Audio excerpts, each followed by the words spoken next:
the North Star is the customer that we're building this software for. Are they happier with it today than they were yesterday? And are they happy with it more than they were a month or two ago? This is DevOps Paradox, episode number 228. The customer is the true North Star. Thanks to Octopus for sponsoring this episode. Welcome to DevOps Paradox. This is a podcast about random stuff in which we, Darren and Victor, pretend we know what we're talking about. Most of the time, we mask our ignorance by putting the word DevOps everywhere we can and mix it with random buzzwords like Kubernetes, serverless, CI/CD, team productivity, islands of happiness, and other fancy expressions that make us sound like we know what we're doing. Occasionally, we invite guests who do know something, but we do not do that often since they might make us look incompetent. The truth is out there, and there is no way we are going to find it. P.S. It's Darren reading this text and feeling embarrassed that Victor made me do it. Here are your hosts, Darren Pope and Victor Farson. Victor, we all love playing the Agile and Scrum games, right? Yes, they're fun. They're like reindeer games, right? At Christmas time? Yeah, as long as they're fun, that's fine. Now when it starts being real work, then it might change. What do you mean by might change? All fun and games sometimes convert into, a meeting today again. So you're saying when it turns from fun and games into The Godfather? Yes, not necessarily always good. Especially when the horse head is laying beside you when you wake up. That's always a bad thing. So on today's show, we have Paul on from Octopus. Paul, how are you doing? Very good. Thank you. Thanks for having me. Agile ways of working. To me, an agile way of working is doing something and getting something done. Yeah, that's right. The Agile Manifesto is now 20 plus years old. There's still a lot of wisdom in there, though. You know, when you go back to the principles, if you look at the Agile Manifesto homepage, there's a principles page. That start of our highest priority is to satisfy the customer through early and continuous delivery of valuable software. 20 years later, we're still not great at that as an industry, really, are we? I would say that we are not yet great at Agile. I would say that companies or specific people in companies discovered the formula and then killed Agile. By saying that, I have the formula, I know exactly what we need to do every single day, hence we are now Agile. And I feel that that's really one of the big problems we have with Agile. It almost destroys the whole idea that you are adapting to change by adapting certain way of working which cannot be changed anymore. Yeah, that phrase, the continuous delivery of valuable software, and you look at the one of the top values of responding to change. So, if the value is responding to change and continuously delivering valuable software, the software that you're building, it becomes this conversation that you're having with customers, right? So here's our software. What do you think? And they get some feedback, and you take the feedback, and the idea is to do something with the feedback, listen to the feedback, make the software better. And that's, step 2 in the conversation. You show it to them and you get more feedback. And at its core, that's what the Agile Manifesto was about. Like if you take any of the diagrams of how the various processes, whether it's Scrum, DevOps, etc., they all have some kind of circular shape or infinity shape. The idea being it's a cycle, it's a process that is sort of ended and begun with the feedback from the customer by putting working software in front of them. And I think as an industry, we spend a lot of time and effort on all the stuff that happens at the stages in between, right?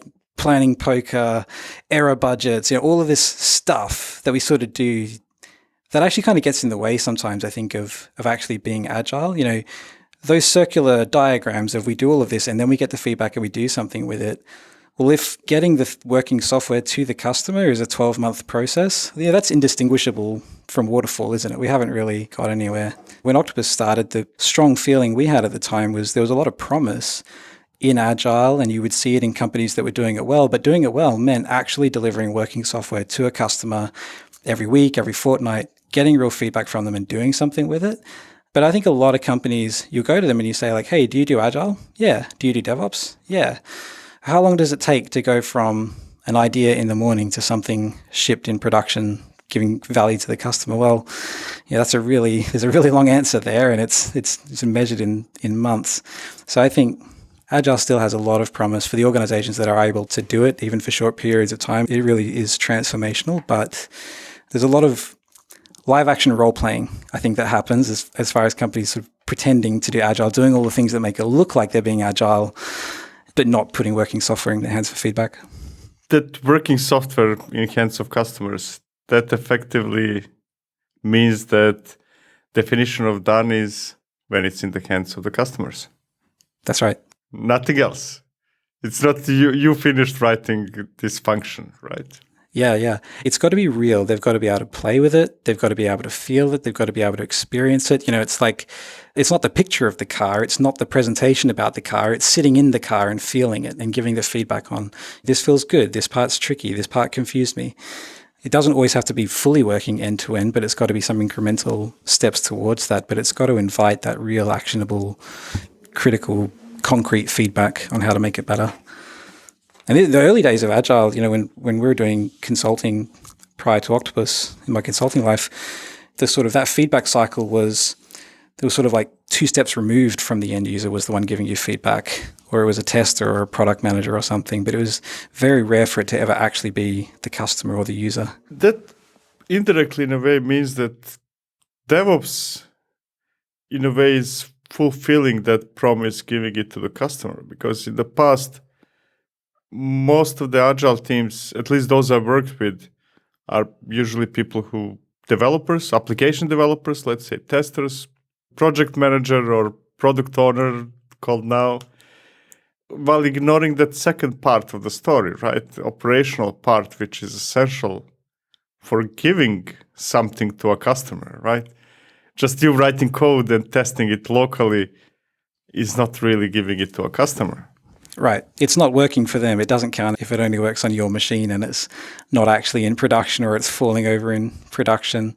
Yeah, I think, the best thing that probably has come out of DevOps has been this sort of increasing of operations people working more closely with devs when that's happening, and probably devs extending a certain empathy into how does this application actually work. I remember back in sort of enterprise software development days where the average software engineer just didn't really understand how the app even worked in production. Does it run on more than one server? What does the database look like? It was all such a mystery. I think the cloud has kind of changed that, but I think DevOps has been a good thing from that perspective.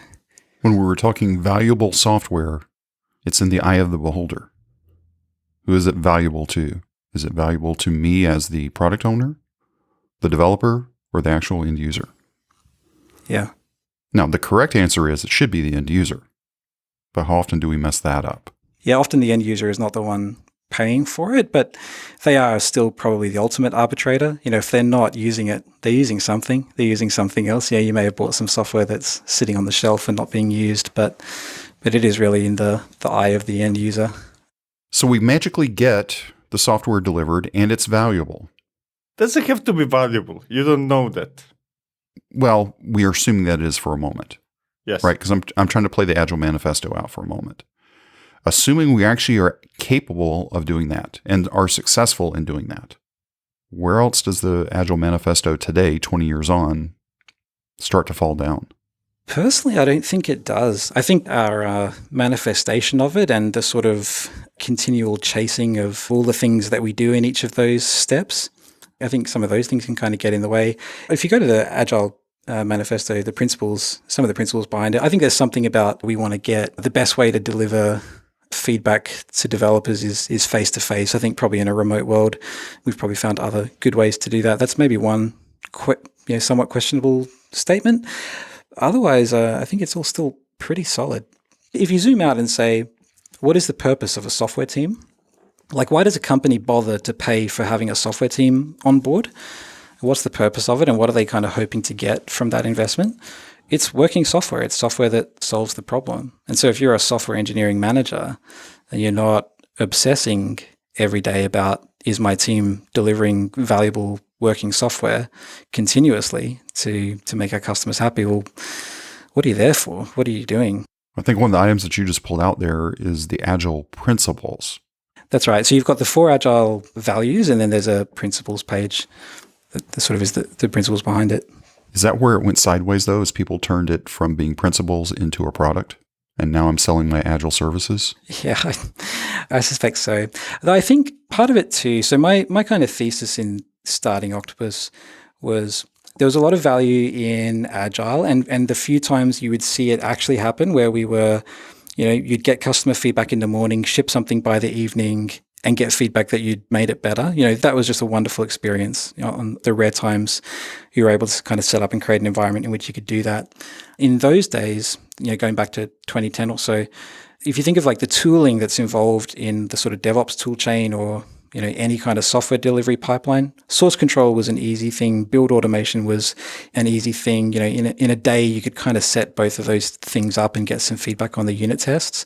And then the sort of birthing process of getting the software into production was this really tough, gnarly process of working with people and getting access to the infrastructure, which at the time was more opaque than it is now, even developing that understanding of the infrastructure. So it was really hard. And my kind of experience at the time was you would try to be agile and you would try to get feedback from the customer. You would try and build things that would make it better.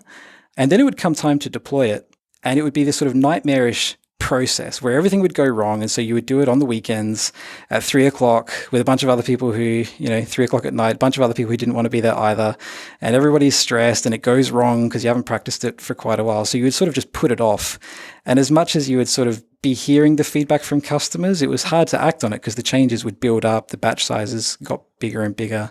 So I think part of it probably was trying to build process and other things in place that would help us to still deliver working software despite only being able to actually have that conversation, with the customer of here's the new software. What do you think about this? Once every month, once every 3 months.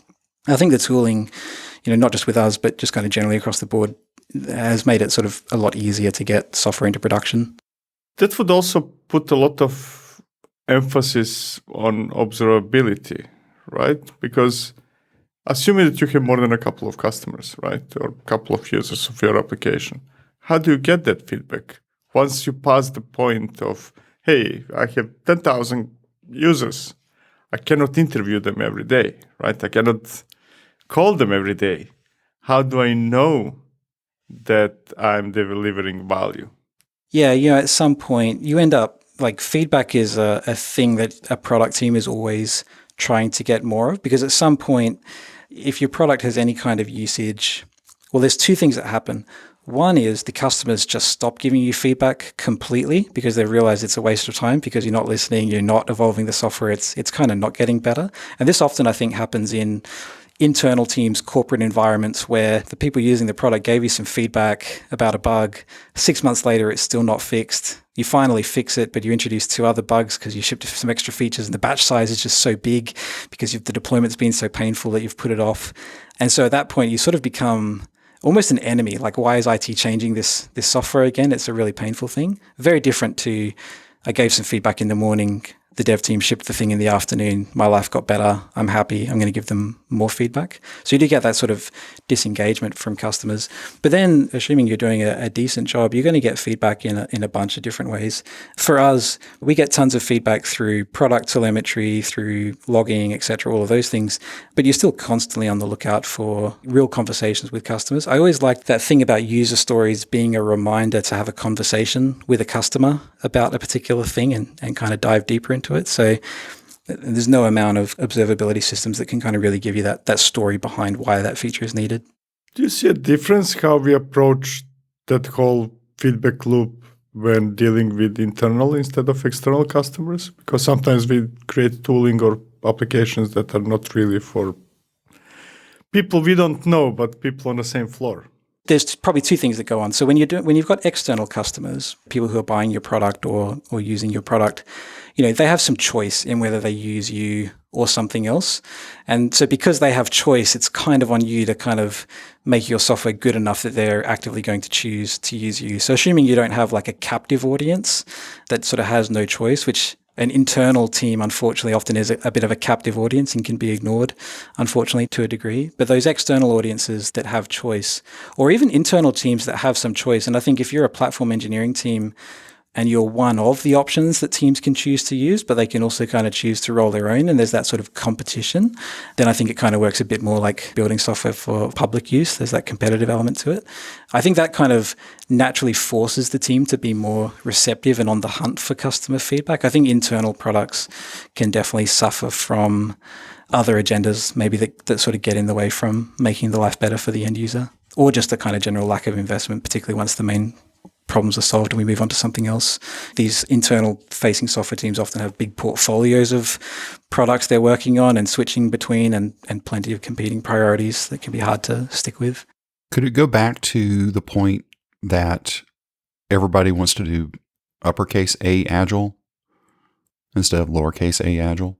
Personally, I've never been a huge fan of it. And I think in some ways, so I think there's some folks I think in software who having a book or a framework or something to kind of follow as a starting point is generally a helpful place to start. So if doing agile, if thinking in an agile way and approaching software development in an agile way is new, certainly for a software team, maybe starting with a methodology or a framework as a starting point can be kind of good. I think the thing that used to frustrate me in the consulting days was you'd sort of get into these arguments of like, well, we're doing Scrum, but we're not quite, you can't kind of say anything's wrong with Scrum because then you're not really doing Scrum, are you? There's this sort of like no true Scotsman kind of argument that would often come out. And then you find yourself kind of lawyering on different points of what a book or a framework or a class kind of told you had to do. And all of it just kind of muddied the waters in. Ultimately, the people paying for us to have a software team are paying us to deliver valuable working software to the customers who are using it.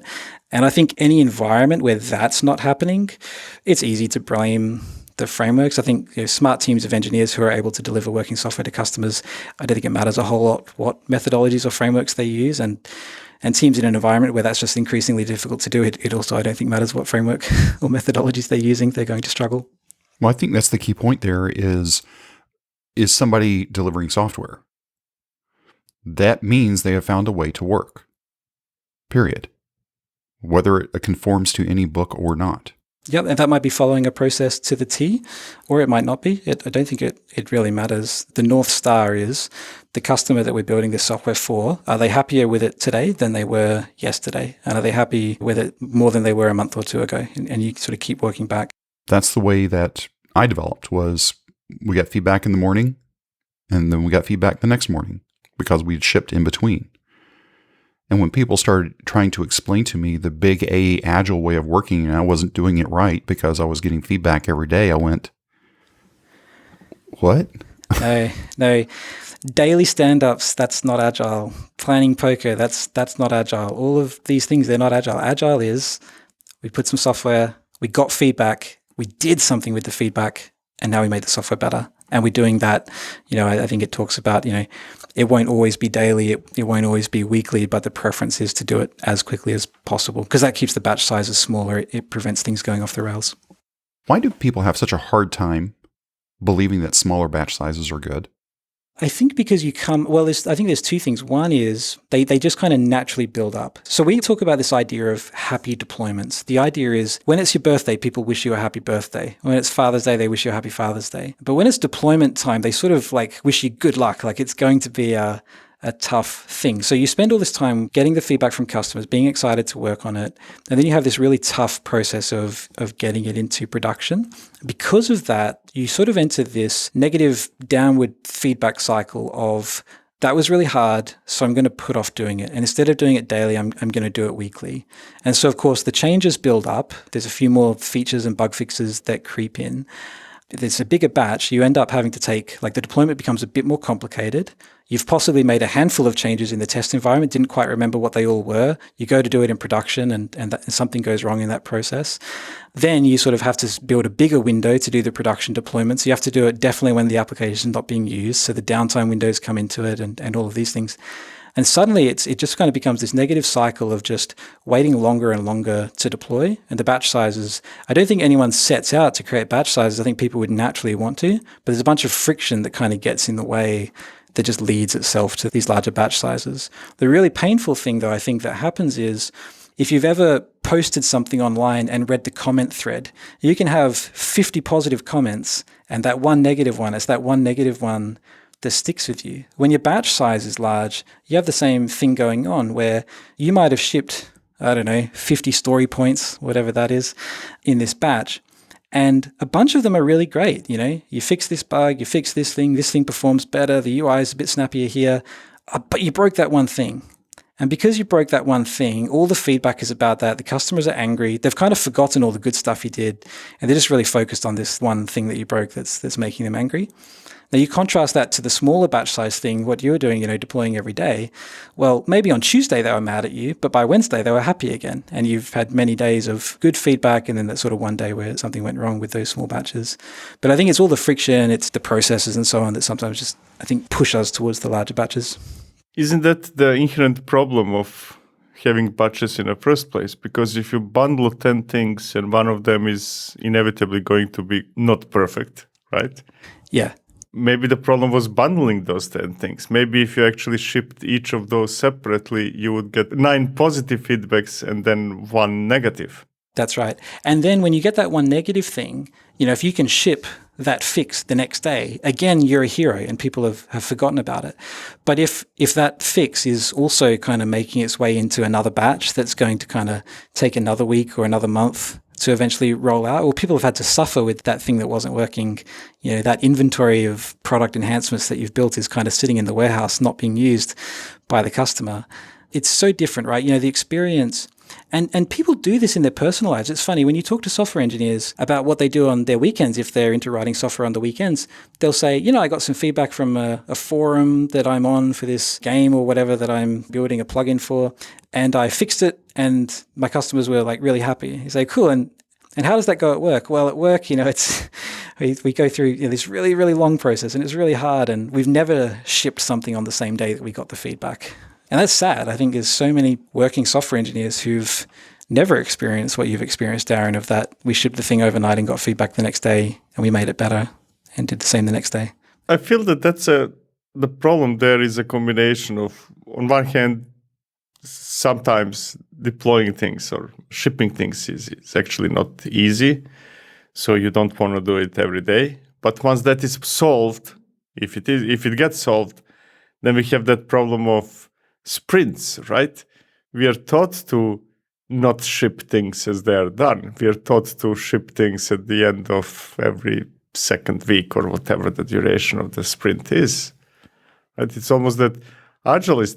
when I say Agile in this context, certain methodologies of Agile are teaching us not to ship things when we're done. Yeah, if you go, so those principles behind the manifesto, that first principle of continuous delivery, and a couple of principles later, it talks about with a preference to shorter timeframes in which we're shipping and getting that feedback. So that frequency feedback, that's really important, right? Daily feedback is better than weekly feedback, but that's still better than monthly feedback, and that's certainly better than quarterly or yearly feedback. And then there's the question of, okay, in this organization, what is the feedback frequency that makes the most sense? Because, like in our case, we have a cloud product and people are using it every day and we're shipping stuff into it constantly. But then we have an on-prem downloadable product, and that takes time. It takes time for people to download and install it. And they don't want to be doing that every day. That would be kind of annoying to have to kind of drop what you're doing and install an update. And so it's probably natural for those customers to kind of do that on a monthly or a quarterly cadence. And so if that's from the customer's point of view, the ideal feedback cycle, like I've only really got time once a week to sit down and review this and give you feedback, then maybe once a week is the sort of perfect cadence for feedback for your organization. But that should be the limiting factor. How quickly can the customer base absorb the changes that we're making and give us the feedback? Not my developers are terrified of the process of deploying this, and so we're putting it off, or because Scrum told us to, or whichever methodology told us to. You brought up an interesting question there, or at least in my head. You operate a SaaS as Octopus, or Octopus Deploy you may be familiar with as well, so one and the same. By the way, great grab on octopus.com. Thank you. I'm sure there's a story that you could tell, but then you have to kill us all for telling it. No, I can tell the story. It's quite funny. Okay. Let's hear that story. It probably won't be great for the podcast. So it's the 42nd oldest domain in the world. It was registered in 1986, which is when I was born. It actually was the subject of a domain name arbitration dispute where there was a company called Octopus Travel Group who sold travel packages, and one of their employees got a bit upset with them, bought the octopus.com domain. I think it had been used for like an early forum or something, and was using it to direct ads to another competing company's thing. So the Octopus Travel Group sued them, got the domain taken off them, and then I think a year or so later, Octopus Travel Group itself was acquired or sort of ceased to be a business. And so the domain just kind of floated around, and then we bought it a few years later. Very interesting. Okay, so that's the story. But now the question. You operate a SaaS today, as well as ship a self-managed installation. Do you treat because it's the same product, correct? That's right. Yep. How do you manage that? Because to me, the SaaS would roll every day, every 15 minutes, every whatever. As things pass, they go on out. Versus I've got to bundle this, but I don't want to do it daily because that would overwhelm the people actually using it. Because we started in 2010, around that time, virtual machines were still a thing. The cloud was a thing, but generally, I think particularly with enterprises with complex deployments, a lot of things were either still happening on-prem or they were managing systems themselves and happy to run it. So Octopus started as downloadable software, and then we built Octopus Cloud around 2018, and a lot of customers have transitioned to that. But we find there's still a lot of cases where customers are running Octopus either on-prem, but not really on-prem, typically in their own cloud environments where they're looking after the things, because it sort of makes sense for the deployment tooling to be co-located with the places it's deploying to. It makes it faster, makes some of the security aspects a bit easier. So there's a bunch of reasons why customers still run it on-prem. Yeah, we're shipping stuff into Octopus Cloud every day, and the things that we ship, will be varying levels of maturity. So there'll be something that we've been working on for quite a while and a lot of incremental rollouts in that, or a certain feature that just sort of had to roll out as part of a larger batch. We're still not perfect at this as well.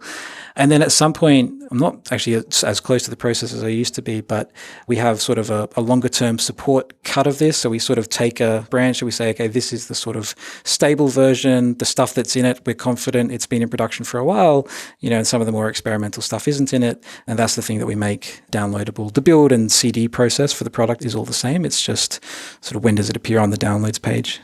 And that seems like a sane way to do it. In fact, GitHub does something similar to that. Things go out to github.com first before they even get to GitHub Enterprise hosted until it finally ends up in GitHub Enterprise self-hosted. That's right. Yep. Because what you don't want to do is be super aggressive to that last leg, the fully self-managed, and then you're getting support tickets all day long. That's right. It's a burden on them, and it's harder for them to kind of debug and diagnose things. Whereas when it's in our cloud, we have more control over the environment. We have more access to it. If something goes wrong, we can roll forward quickly. Yeah. What you're describing is very often I see that companies or teams take the opposite approach of lowest common denominator, meaning, hey, I can ship this daily, I can ship this weekly. Hence, let's ship weekly because that's the lowest common denominator we can do. And what you're describing sounds kind of opposite, right? The fact that we're going to ship monthly or whatever the cadence is for self-managed solution does not mean that we should actually treat everything else like that. No, we make a product in a competitive space as well. And so for us, getting feedback from customers as quickly as we can, is still a huge driver in what we're doing. So that the sooner we can ship something, iterate on it. I wish, our success was all just in, we had really great ideas. They were perfect from their conception, and then we built it and shipped it and people loved it. That's not the case. It often starts with something that, is probably directionally a good idea. And then it has to kind of it's that conversation with the market of like, hey, here's the version 1 of this thing or the beta version of this thing. Tell us what you think. Okay, that's going to help refine it and make it better. How often do you kill ideas? Meaning we have this theory, it doesn't work. We spent a week, a month, 3 years. We struggle with it, honestly. It's because once something kind of makes its way into someone's deployment pipeline, they start to rely on that feature and it can be hard to take it out. So, often you have something. I remember once upon a time I thought deploying to VM hypervisors was going to be a big deal. This is back in 2013 or something. And so we built the ability to deploy VHD images into hypervisors. We got that bet wrong. I think about 10 customers used it. But for those 10 customers, it was a really important part of their delivery pipeline. So it was a hard feature to just delete and take out. We've just sunsetted support for Windows Server 2003 as a thing. So back up a little bit. So we do deployment automation. So if you think of, you've got a CI system like Jenkins, TeamCity, we do the deployments parts. And our customers are enterprises. So by definition, they have every piece of technology that came out, whether it was last week or 20 years ago, it's still running in their environment and they're still deploying software to it. And so we kind of end up supporting a fairly wide spectrum of deployment targets.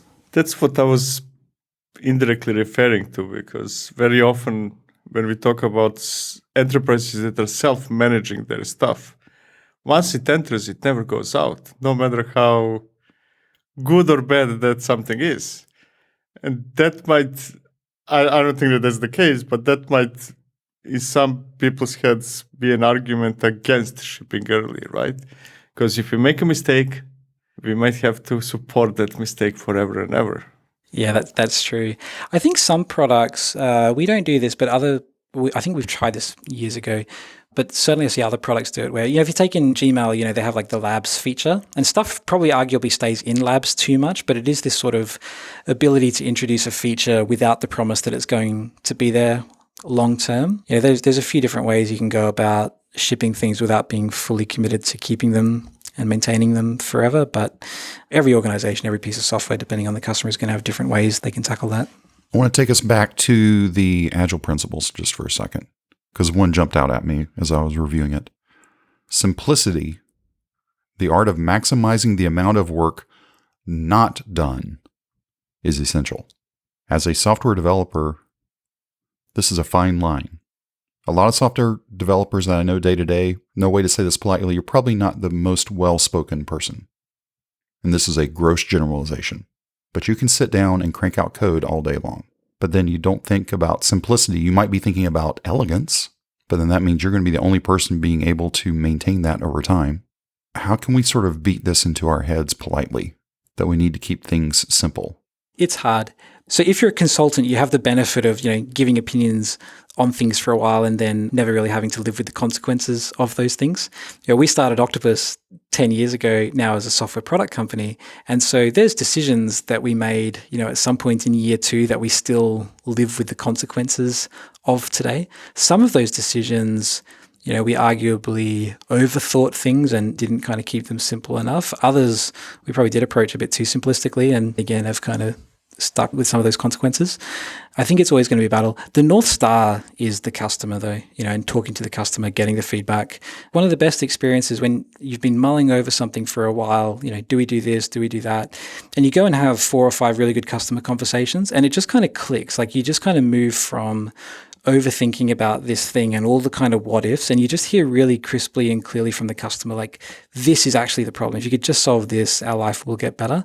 It can shortcut a whole lot of the overthinking that I think we can tend towards. I think that, when you go to some of the agile processes around having sprints or so, and I think part of that was putting some kind of time cap around, if we've only got a 2-week sprint, there's only 2 weeks of overthinking that we can kind of put into something before we ideally go and build it. I don't think that's necessarily a bad thing. Sorry, that's probably a bit of a ramble. Was that useful? It is useful because going back to what we were talking about earlier, working in the morning, getting feedback, doing the work in the afternoon, and then getting it deployed that night so that people can start the next day. That's what I considered a sprint because there was working code coming out the other side.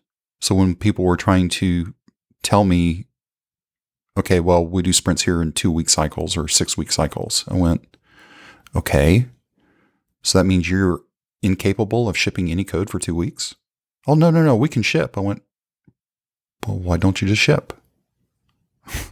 It gets to be, to me, when the ceremony becomes more important than meeting the needs of the customer, that's where you've gone down the wrong path. Yeah. And that's where you'll find you'll talk to customers and they'll say, yep, we're doing agile, they're doing continuous delivery, they're doing DevOps, they're doing all of these things, but something just isn't great about working in that environment. The software team is struggling.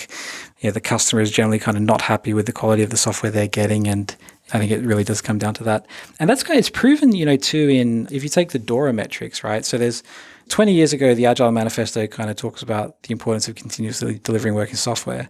The DORA metrics, in many ways, kind of add a bit of quantitative analysis to it, because you take the 4 DORA metrics, they're all kind of correlated. Like none of them, it's not like DORA, so the DORA metrics, they're trying to kind of isolate and predict what are the things that are kind of most likely to be associated with a high-performing software team. It's not about, well, they all do daily stand-ups. And it's not about they all do planning, poker, and 2-week sprints. It's like, how frequently are they deploying something? How long does it take to go from conversation with a customer in the morning to something shipped as soon as it could possibly be afterwards? And then, how easy it is to roll back if something goes wrong, which is also very much, those companies that could only deploy once every 2 weeks, guaranteed if they deployed something bad, they would find a way to deploy the fix the next day. There is always a way to do it. All of those metrics actually point to nothing but a really good software delivery pipeline and a cadence that's happening on. What DORA gave us, at least from my perspective, is focus on tangible metrics instead of vanity metrics, right?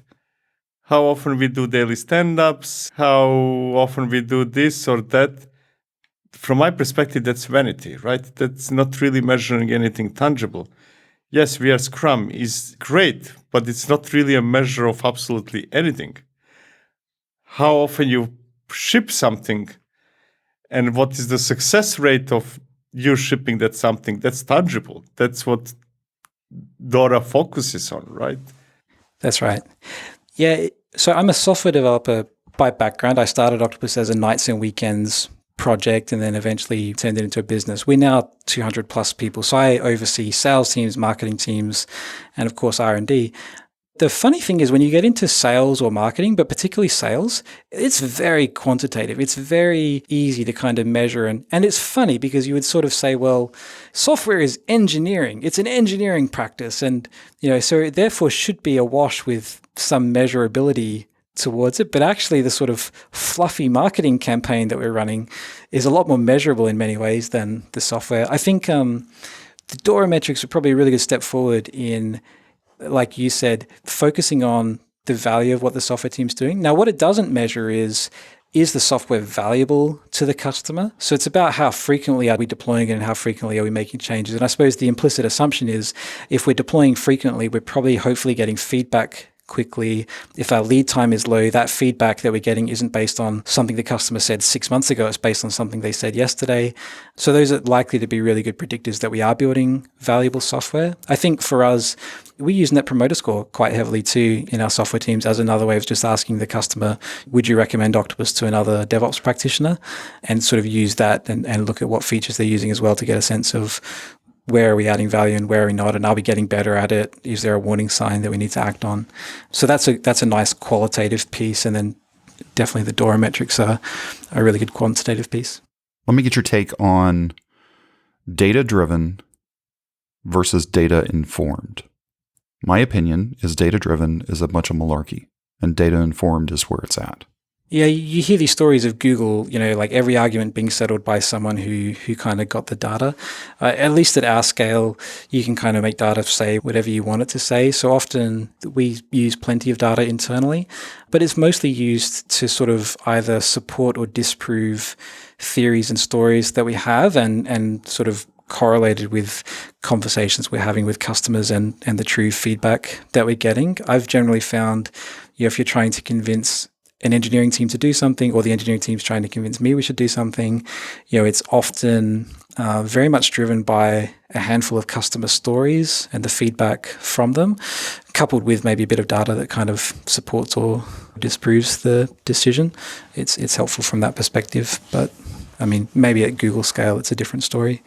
I think most organizations, there's a lot of gut feel, and I think certainly creating software is there's a big art and customer engagement component of it. It's not as hard of a science as we like to think. So you tend to agree with me on that informed is probably more times useful than driven. I do. Yep, 100%. Now, again, since you are CEO and you're dealing with marketing people, I'm so sorry.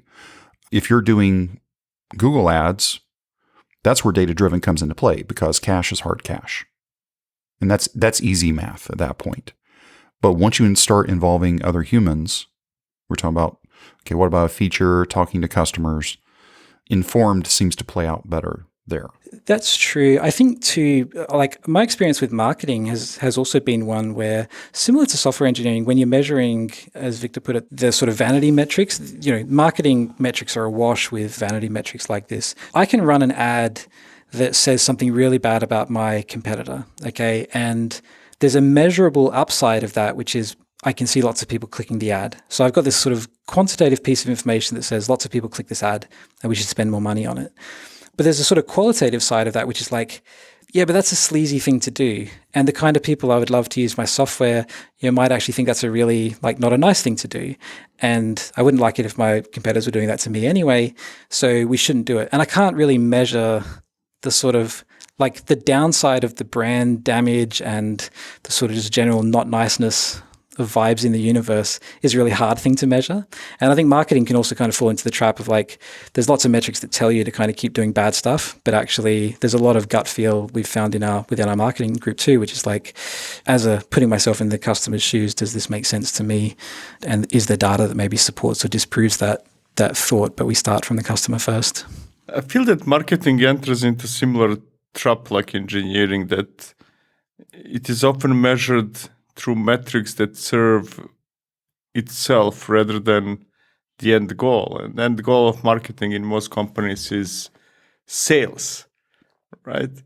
I somehow ended up valuing much more marketing metrics that are measured by salespeople rather than themselves. I can easily make something that people click with enough money. That's very easy. Now, what's the value in that is very questionable in a way by itself. That's right. Yeah. Ideally a sales and marketing team is going to be working together so they'll talk about, if you're in this world, pipeline, but really pipeline is we're talking to a handful of people who are interested and have the kind of problems that our product can help them solve. We're still not sure we can solve it. We're not sure they're ready to buy it yet, all of those things. But, that's sort of the pipeline. It's the pipeline of conversations that you're having with people that are willing to have them. And that's ultimately, in the same way, it's the software team and the pipeline that they're delivering into production of valuable features. That's how you measure a marketing team as well. And certainly a lot of qualitative, if I'm seeing a newsletter go out, I want to feel like as a customer, I would want to read this newsletter. I would find it compelling. This blog post that we published wasn't just clickbait. It was actually had really useful insight in it. That's, I think, marketing done well. I cannot believe we went down the path of marketing. Yeah. I'm so sorry. I'm happy to cut all this out. to you and to all of our listeners. But it's one of those things that is part of, without marketing, the software you're writing doesn't bring in revenue, which going and doing our circle, we don't have a job. Without sales, we are not getting revenue. Marketing is a way to get to sales. That's what I was referring to. By itself, marketing, unless we're maybe talking about awareness, is not really useful, right? Sales is bringing revenue, not marketing. And we work for software vendors, but I think this is true for even, internal developers focused on internal corporate software. I worked at a bank once where there were 4 of us working on some software that was being used by a group of people. And then there was another software team sort of a bit further down the hallway who happened to also be working on software that was really similar for a really similar group of people, but it wasn't the same people and their software worked a bit differently to us. And that lack of awareness within the organization that we had 2 teams working on the same thing, I think is actually a very common thing in enterprises.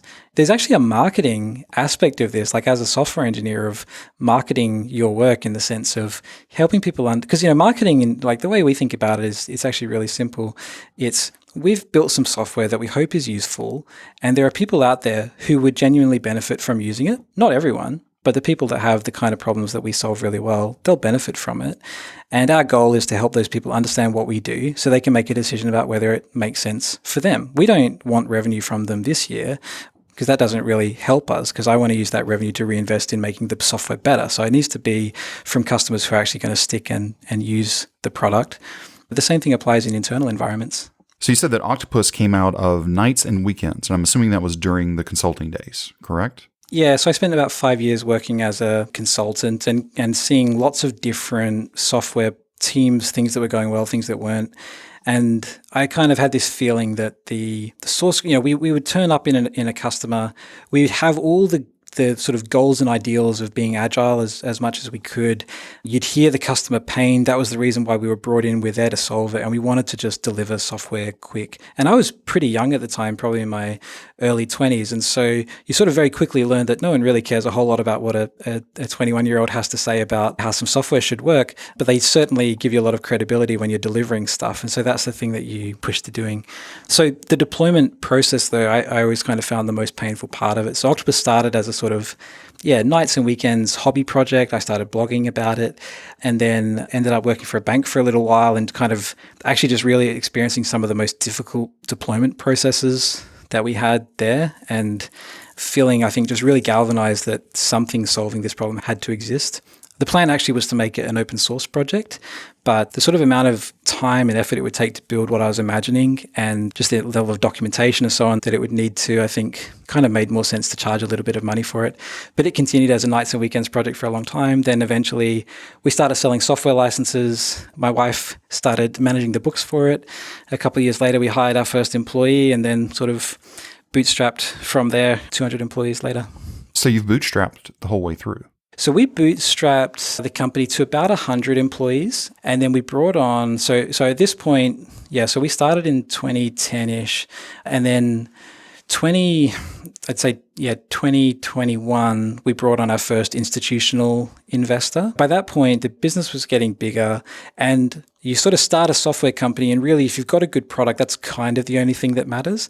And at some point, you start to get lots of customers, and you realize actually you have to provide a really good support experience, and you have to make sure customers are really benefiting from the software, and what you think they need isn't actually what they need. So you build a product team, and you sort of build all these capabilities, and then at some point, actually, the sales and marketing and some of the other commercial challenges start to come into it. So 2021 was when we brought on our institutional investor, but it's still majority owned by us, and we just enjoying the journey.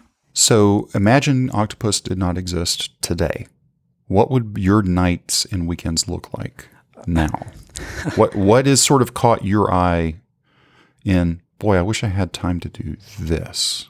If I wasn't involved in Octopus anymore, there's lots of stuff. This Monday, I'm taking a TIG welding course. I've gotten into welding recently. We renovated our house a while back, so I had an owner-builder permit, did a lot of the construction work on that. So you just really enjoy building things. I really enjoy learning new things as well. I used to think I love programming. That's the thing I do, and I still do and still find time to do it occasionally now as CEO. But the thing I've actually really enjoyed so far on the journey has been there's all these things that the company isn't doing at all, then is kind of doing not particularly well, then is sort of figuring out how to do it well. And then at some point we sort of look back and think, oh, we're really good at doing that thing now, whether that thing was building software or support or any of the other things that we've gotten good at along the way. And in my personal life too, that's kind of where I spend a lot of time just trying to pick up a new skill, having a go. So I'd probably be a builder or something, I think. That would be hard night and weekends, but hey, there's people always looking for people on the nights and the weekends. I think that's what I would do if I was not allowed to be in software. I think if I was to quit Octopus for some reason, I'd probably go and start another DevOps-focused developer tooling company. Because this space is just so great and there's so many problems to be solved and it's so fun, wonderful people. And that would also fund your TIG welding habit at that point. Yeah, that's right. So again, Octopus can be found at octopus.com. Paul, thanks for being with us today. Thank you for having me. We hope this episode was helpful to you. If you want to discuss it or ask a question, please reach out to us. Our contact information and a link to the Slack workspace are at devopsparadox.com/contact. If you subscribe through Apple Podcast, be sure to leave us a review there. That helps other people discover this podcast. Go sign up right now at devopsparadox.com to receive an email whenever we drop the latest episode. Thank you for listening to DevOps Paradox.